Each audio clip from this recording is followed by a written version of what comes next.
Sige, so hello class. Today we're going to discuss about an exact differential equation. So before diving in, I want you to be familiarized on this formula because this will be used for us to answer an exact DE. So solving an exact DE is just very similar sa pagkuha sa exact DE. Di ba, the very first thing that we're going to do is to identify first if exact siya or dili. So, once na we've identified that it is unexact, what we're going to do is himuon siya natong exact, then the rest, ato na siyang, then same process na siya sa exact. Bale, again, i-identify sa nato siya if exact, then kung dili siya exact, himuon nato siyang exact. Then, kung nahimo na siyang exact, same process na sa pagkuha exact A, at nuha na siyang integrate. Sige, so, kaning formula, this will be used, para matawag dito. Para mukuha tag number, then kana nga number mo na itong i-multiply sa atong una nga equation. For example, kanina itong pinakaunang equation. Dayon, para may mo siyang exact. Okay, so you would understand that more as we're going to dive in sa sample problems. So, going back, kani, dayon kani, after getting this, i-integrate na to siya, may mo siya integrating factor, then e raised to p of x. Sige. So, first, muna ito equation. Identify na to asa si m, asa si n. Nabutang na nako, no? So, always remember na if ma-assign pa og m, dapat ang iyang function kay katong dx, iyang grupo katong na dx. Then, kung ma-assign tag n, ang iyang grupo katong dy. So, i-identify sa siya nato, no? If exact or unexact. So, remember this, my next or me next. My ni siya kay my. My next. Remember mo, ana, kay as what I've noticed during oral recitation na to, no? Siging nabali. Na mix ni na siya. Di na siya my next. So, how do we differentiate this? So, meaning sa y, tanan nga dili y kay constant. So, since this is an x, therefore, 4x is a constant. Then, ang tapad niya y, then exponent ni y is only 1. Therefore, ang answer sa differentiation ana is only 4x. Plus, 3y raised to squared, mahimo siyang 6y. Minus x, then x is a constant, kaya dili siya y, therefore, minus 0. So, tira na ito ibutang.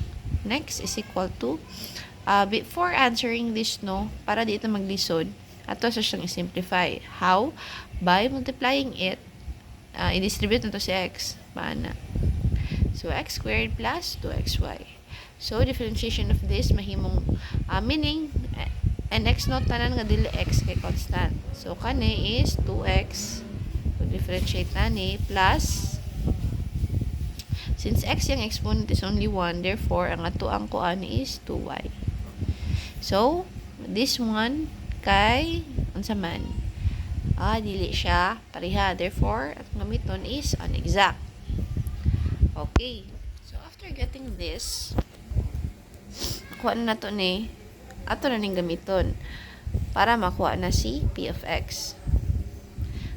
So, remember, ang formula 1 over n is equal to m over y minus, okay, dayon unsa man tong atong na-assign na values na n kani, di ba?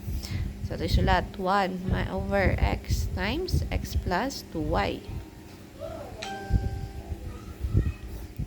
times sa tong me kani, di ba? 4x plus 6y minus ato ang nx kani 2x plus 2y. Atong i-simplify times, so 4x minus 2x mahimong 2x, 6y minus 2y minus 4y.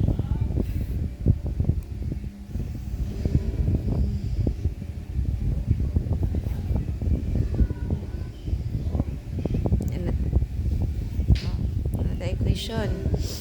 So, kaning x times x plus 2y no, gikan na dire. So, kani, ma-factor out, diba na to ni?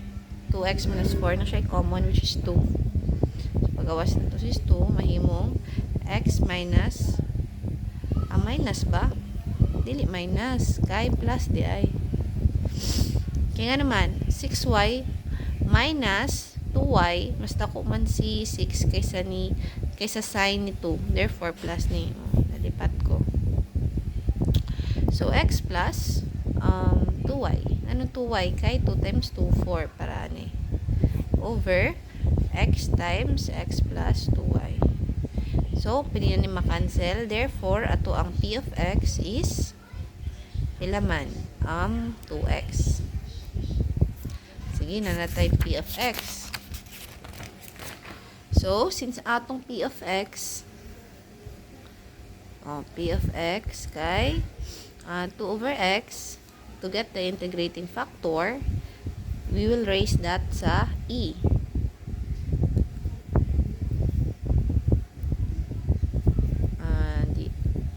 Sige. So, e raised to 2 over x dx. So, mahimo siyang e raised to 2 times dx over x. Na yun, dx over x is e ln ay 2, kaya napagawas man si 2, ln x.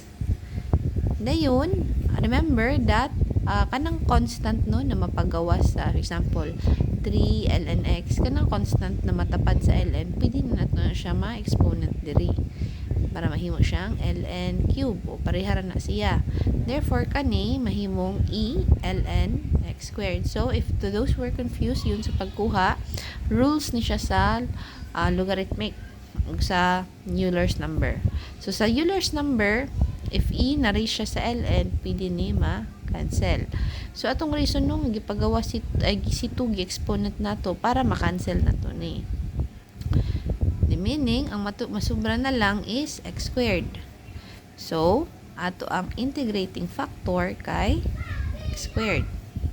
So, di ba, anak ko nga, ang integrating factor that will be used to multiply sa ato ang pinakauna nga equation para mahimo siyang exact. So, going back ta sa ato ang main equation, no, 4xy plus 3y squared minus x times dx plus x times x plus 2y dy is equal to 0. Kani, i-multiply na og x squared. Kani, i-multiply sa og x squared. So, x squared times 0, x squared. 0 ra gyapon. So, kani, i-multiply. Itong naman ako sa x squared dire. Hugaw na kung ano, solution. So, x squared times 4xy, pilaman, we will get 4x cubed y. Plus x squared times 3y squared, mahimong 3x squared y squared minus x cubed dx plus kani ato ning gi-simplify, no, nahimo ning x squared plus 2y. Ay, naloko na, mahimong x na kaysa usbo na to sulat kay hugaw na kaayo. Sige, going back ta sa pinakaunang nga equation. 4xy plus 3y squared minus x dx plus x times x plus 2y is equal to 0. So, kani, i-multiply ni siya sa x squared. And kung multiply ka sa pikasog x squared, multiply sa kadirect x squared sa 0. Nga, x squared times 0, 0 ra gyapon. Dayon kani, mahimo ni siyang ato aning i-simplify, no, x squared plus 2xy dy. Ako sa isulat.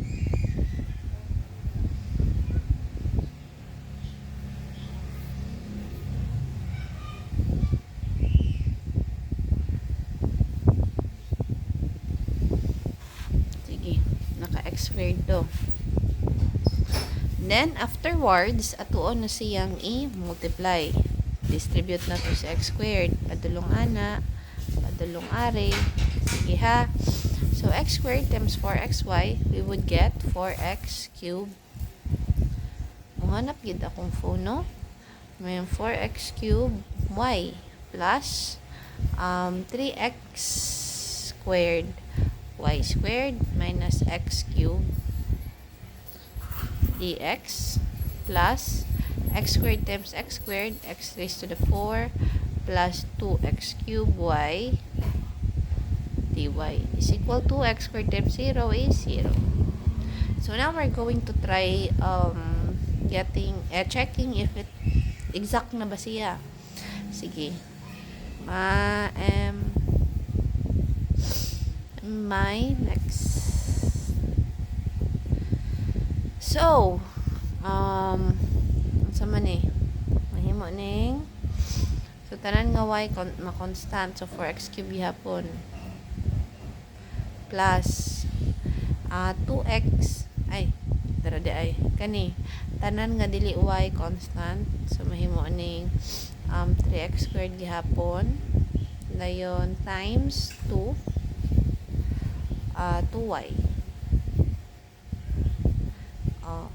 minus x cubed constant 0 ra gyapon is equal to x4, meaning tanan nga dili x constant. So kaning sa x4 variable gyud man silang x, di mahimong 3x raised to 3 plus 2x cubed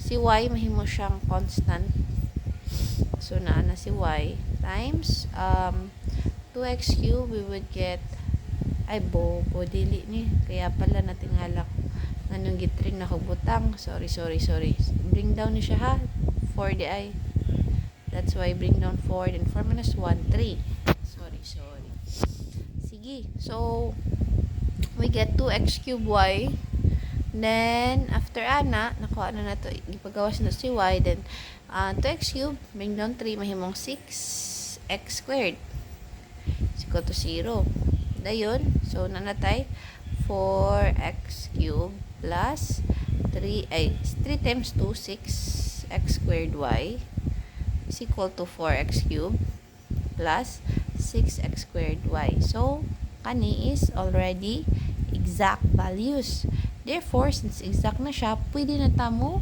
differentiate niya, differentiate, pwede na tamo integrate. So mubalik ta sa kani katong na multiply na si x squared. Sige, so now balik ta no sa katong pag-integrate ani. So si dx ato nang i-distribute ani, then mag-integrate na ta. So kani mahimo 4x cubed y dx, ano yung batang gahilak na mo, plus integration of 3x squared y squared dx minus ang sa maning x, this is x cubed ha, malipat niya mo, minus x cubed dx plus x4 dy plus 2x cubed y dy. Okay. So now what is this what sa integration ani? So we will assume y is constant kay dx manino, so paggawas nito si y times integration of this is 4x4 over 4 plus ang iyahang constant diri is y squared no, so paggawas nito si y dayon integration of 3 og y, 3 og y. Then pagkahuman sige, so pagkahuman kanang 3 ano ni, this is 3x squared no, 3x squared y squared, so 3 and y squared are constant, then integration of x squared is x cubed over 3 minus x cubed dx mahimong pilaman x4 over 4 plus x4 dy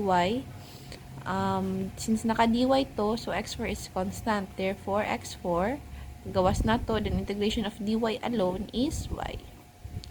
Plus, 2x cube y dy. So, since naka-y dy, 2x cube is constant. Pagawas to 2x cube. Then, integration of y dy is y squared over 2. So, cancel na eh. Cancel ang 4. Kaya pareha. So, kani mahimong x4y plus, canceling 3. Plus x cube y squared minus x4 over 4 plus x4 over y plus x cube y. So, napamanta equal to 0, no? Di na ito kaniltan sa equal to 0. Then, integration of 0 is c. Therefore, natay c sa last. So, again, di ba? Sa exact, if na mag-repeat kayo sa kwaon. So, nag-repeat sa x4, nag-repeat sa c, x cube y. So, pag isulat na to ni, the right answer is usa ka x4y, usa ka x cube y squared minus x4 over 4 is equal to c. O, 1, 2, 3. Okay. So, this is the right answer. Sige. So, if you have any questions, feel free to ask me. Thank you guys and good evening.